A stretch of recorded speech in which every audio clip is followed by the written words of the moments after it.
some extra money, the cash flow is improving, we're making extra money, we're able to save that money. Once you've got your pot of gold, this is what I call it, and income streams have increased, more money is coming in, now you've got a pot of money. What do you do with that pot of money? You need to invest it. Keeping it in the bank isn't really recommended in a sense, because it's not, the money is just going to sit there. It's not really going to be doing much for you. And if you just look at the interest rates, which is it about what 1/10 of 1% at the moment, you won't be getting much money on anything sat in the bank. There's even some talk about negative interest rates, which is actually quite worrying. Negative interest rates is where you put money in the bank and then you end up paying the bank to hold your money because they're no longer paying you. Interest rates have gone negative. If you think that that's crazy or that can't happen, it has happened already in places like Japan, where they are a highly efficient nation in terms of saving, and people put their money in the bank snips a little bit of it away each month, and they're quite happy for that because they don't know what else to do with their money, because they're a little bit worried and concerned. So what I'm going to look at here is investing money, and just some ideas to start you off. And as with everything, as with anything, I always say to you, do your own research, see what's out there. So the idea behind investing your money is you've accumulated it, you've saved it up, it's in your rainy day fund, you've built it up, it's a nice little nest egg, and now you want to put that money to work. You need to invest it. Now, Rich Dad, Poor Dad, and I know I go on about this book a lot, but it's in your recommended reading. In that book, there's a saying that Rich Dad always says, which is that the the rich don't work hard for money, they make money work hard for them. So think about, are you making your money work hard for you, or are you working hard for money? Most people have only learned how to work hard for money.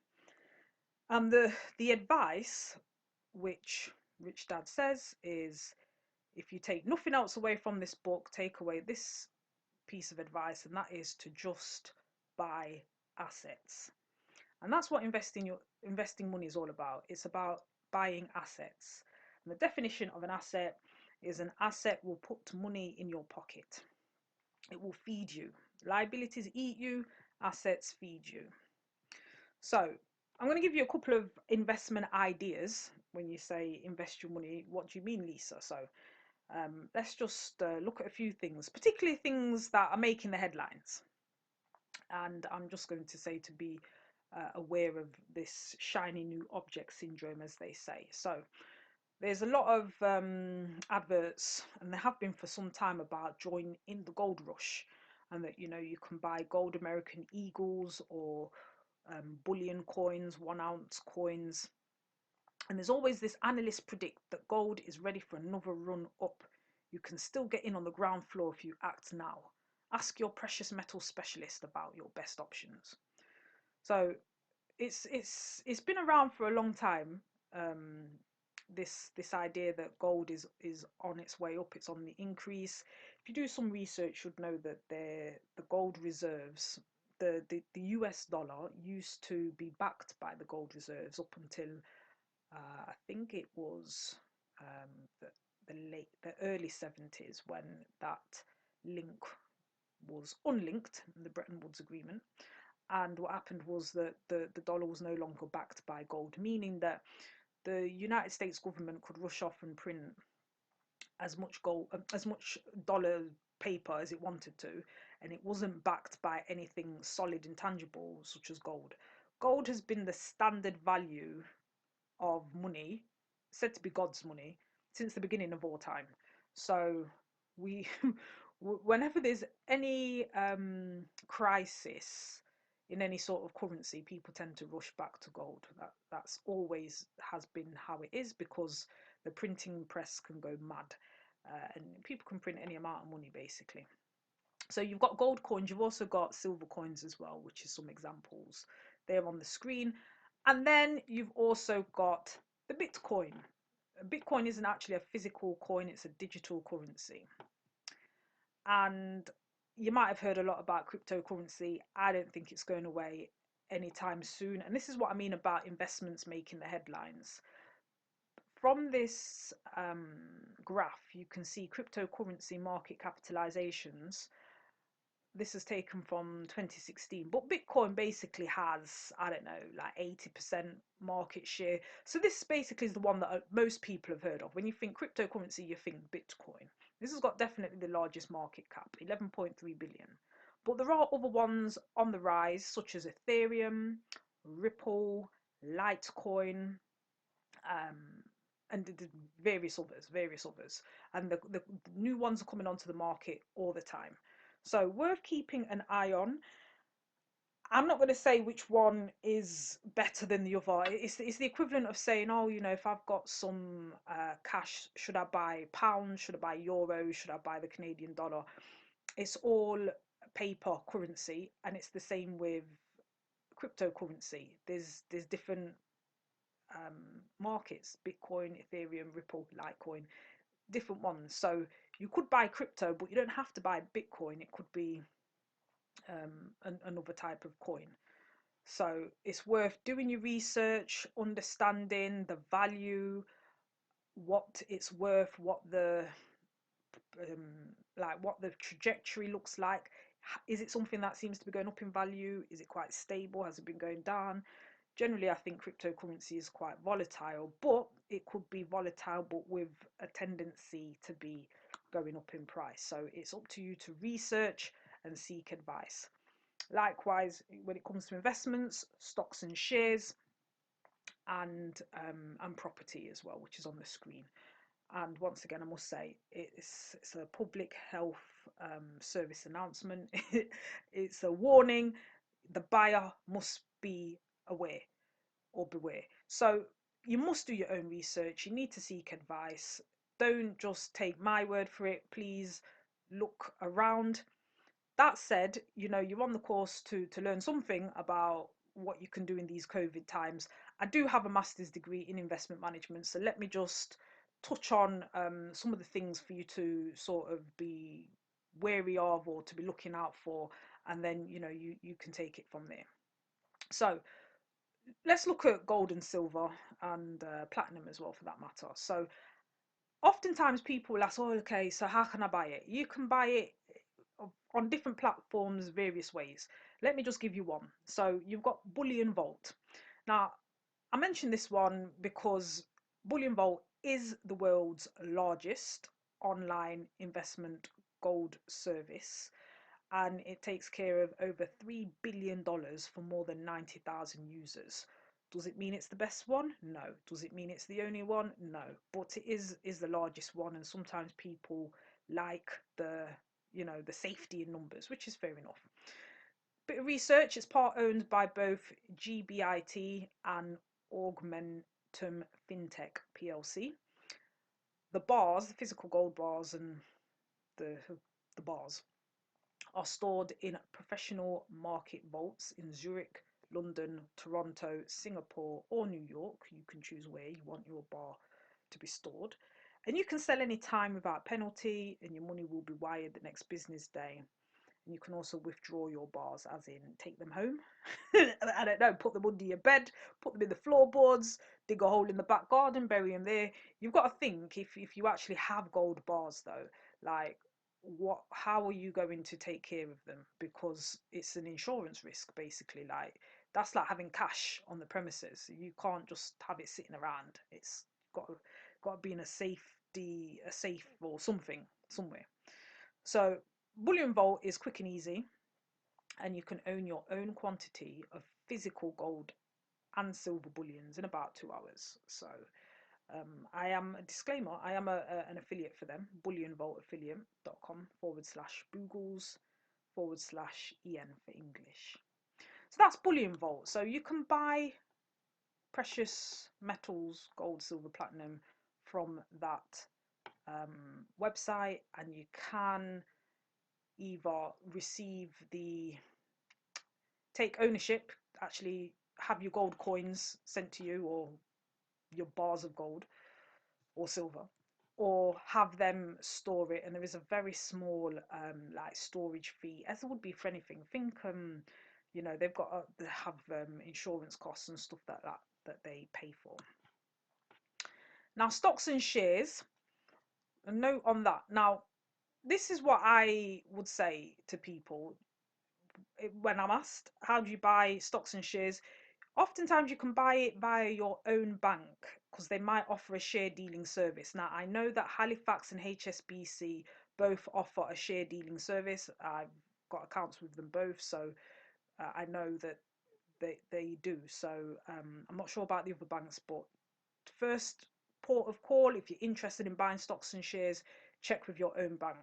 If you've got online banking, you might just see there. Next thing to look at is how the shares have traded. So before you just jump in, just have a look. Is the share price generally on an upward slope? Is it on a downward slope? Now, these are the shares that personally I like, and I'm going to tell you why. So I like Tesco, BT, National Grid, and let me tell you why. Tesco, because I shop there. That's why I like Tesco. And when people have asked, okay, Lisa, so how do you choose a stock or share? This is my personal opinion. And again, disclaimer, I'm not telling you what to buy. I'm going to explain my thought process, and I'm just explaining what I buy and why. And then you can then decide what you might like to buy and think about why that is. So I always say to people, where do you shop and where have you been spending your money? I shop in Tesco. So I spend a lot of money in there, and it actually makes me feel not so bad when I shop somewhere and I think, well, I am a shareholder, so let me support my investment. That's what I always say. So I shop in Tesco. I like the experience. Now, if you've ever been anywhere and somewhere you go often, frequently, and you think, you know what, I'm here a lot and I like it here, chances are other people will be there a lot and they'll like it too. Therefore, buy the shares. That just, it's as simple as that. Now, BT, I like BT. They are British Telecom. This is in the UK. They are the largest telecommunications network. They do telephone as well as other features and the internet. Many people, older people especially, have got a BT line. BT customers are customers for years, if not decades. I've got a cousin who first came into the UK from abroad, I want to say in the probably 60s. I'm not sure when she got her first phone. I remember asking, I might have been like late 70s, early 80s, got her first phone. Hasn't changed from them as a supplier ever. So imagine having a customer for all the 80s, the 90s, the noughties and the 10s, 40 odd years. Any business that can have a customer for 40 odd years is the kind of business you want to invest in. And for most people, they will shop in their local supermarket, and it's the same thing. If Tesco is your local supermarket, chances are that's where you'll shop if you enjoy the experience. They've got many outlets out there. They're doing very well. I buy in Tesco. And National Grid for energy, because once again, people aren't going to go without energy. And then also as well, look at the headlines. I think headlines are a good indicator, not just your experience of going into the shop, but then look at the headlines to see, are you right? This was October the 4th, 2020. Tesco shareholders hoping for nice payout in half year update. And this is just the overview. Tesco shareholders hoping for a nice payout in half year update, especially after selling off its Asia business, analysts say. Tesco expected to post £58.5 billion in sales, operating profit predicted to be £2.2 billion, and pre-tax profit of £1.4 billion. Tesco shareholders will eagerly be hoping for a payday later this week as the retail giant gives them the best behind-the-scenes look at how it coped with COVID-19. I'm telling you, if any business has made any pre-tax profit in the billions, worth buying their shares, because, and especially if it's been during a COVID-19 situation, because if COVID is going to be here for some time, then chances are this business won't be affected. And if you think back, what businesses weren't affected by COVID? I know that people continued to shop. That was one of the things we looked forward to. We were allowed out once a day for a bit of exercise and to go to the shop. So the little bit of money that you did have that you could spend, you went into Tesco or whatever your local supermarket was. So Tesco isn't the only supermarket. There are other supermarkets out there, but just for me, because I shop in Tesco and I know it, and they were pretty good when it came to not running out of food. Although I think Aldi and Lidl were even better, to be honest. So maybe if their shares are sold and traded, worth looking at them too. And then Amazon. I mean, Amazon has done a roaring trade. They are recruiting in the UK. I think it's like 7,000 posts in their warehouse they're looking for. So look at the headlines, see who is making the money according to the headlines. Look at where do you shop, where have you had a good positive experience. Chances are other people have too. Buy those stocks and shares. Another question I'm often asked, how much money should I put in the stocks and shares? Completely up to you. Maybe £500, £1,000 minimum to start with. So what you need to do is you save in your rainy day fund, get your little pot of money, get your first £500, let's say, and then go and buy your shares. You can do on Halifax, I believe it is, like a share, like a standing order almost, where you just buy X amount of shares. So you might say, okay, on the 15th of every month, just buy me £200 worth of, let's just say, BT shares. And so it will just automatically go in and buy up to the £200 amount you've got. That might buy you, let's just say, 10 shares. And if there's any change left over, it leaves it in the pot. And then the next month, it again buys you whatever £200 can buy you. So you can actually buy shares like that in a kind of standing order type way. So that's just something to look into. So you don't necessarily have to save up £5,000 and throw it all in at once. You could buy it in stages. And I mean, why not? You know, look at the costs of the transaction. It used to be, I'm trying to think, I think it used to be about maybe 15-20 pounds a trade. This was about 20 years ago. The first shares I ever bought was British Airways, and I bought them just after 9/11. And why did I buy them? Because I was actually stranded in New York the day I was due to come back to the UK, because I've been working in a summer job in New York, in New Jersey. And the day I was due back was actually 9/11. Was stranded in New York for 5 days. My ticket was with British Airways. British Airways put, I think it was like several jumbo jets, dealt with it, got us all out of there. I was so impressed. I thought, you know what, that is an airline that I'm buying shares in, because they were just amazing. Now, if you think back at the time, airline shares took a bit of a dip because everyone was like, oh, well, this terrorism, no one's going to travel. But over the years, those shares have done very well for me. So think about what might not be doing really well at the moment because it's not flavour of the month, but will bounce back. That's also another little tip we were told.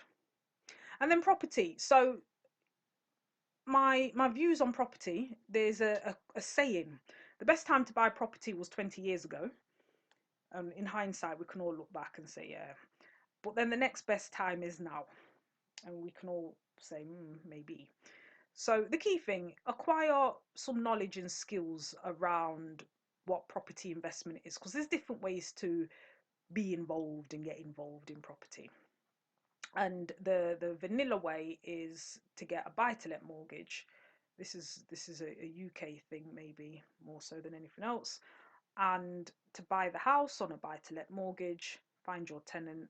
Hopefully the rent that you get in will be more than what the mortgage is, and that difference is some income that you can earn. You put a bit aside to pay your tax bill, bit aside to pay your mortgage, bit aside for any repairs, and anything else is your profit that you can live on and perhaps save up and repeat. So there is that's a simplified version. I mean, there's more to it than that. The property might be run down, you might have to do it up, and there's different strategies within the whole property sphere anyway. what I would say is that you can't sit on the sidelines and learn how to swim. So if you want to get into property, is always what they say, then it's good to seek mentors, or do some training. It's what I did. I went on courses. I learned what it was involved, what it was all about. You gain wisdom and insight through doing that. But regardless of how many training courses you go on and you do, as with anything, it's when you get your feet wet. It's when you actually jump in. It's when you actually have a go that you actually learn more about it. But obviously, training yourself up and getting as much information as you can beforehand will always help. Check the numbers, make sure they stack up. Now, some people will think, okay, we're going to be in for the recession of a lifetime because of everything going on with this coronavirus. It may well be. I'm not saying we won't be in for a recession, but as people often ask when you go to these property groups, the question they'll ask still is, where will you live, or where will people live? Where is anyone going to live? Recession or not, people still need somewhere to live. So in that sense, property isn't going anywhere, but the key is to look at where is it that people want to live and think about that. So there are a lot of, for example, city centre apartments that are very popular, and a lot of cities got built up, and these apartments were sold off plan, and a lot of people went for them. But now, due to the kind of environment we're in, more people sort of want to live maybe in the countryside, or with a little bit more space, maybe a spare room that they'll be working from because they're not going into the office, or with a garden because the kids can then play outside, or whatever it might be, or you can be outside in that space for yourself. So think about where it is that people want to live in this kind of environment. There's a lot when it comes to property, but some houses which are just good, decent houses in decent areas will do well over time because people need somewhere to live.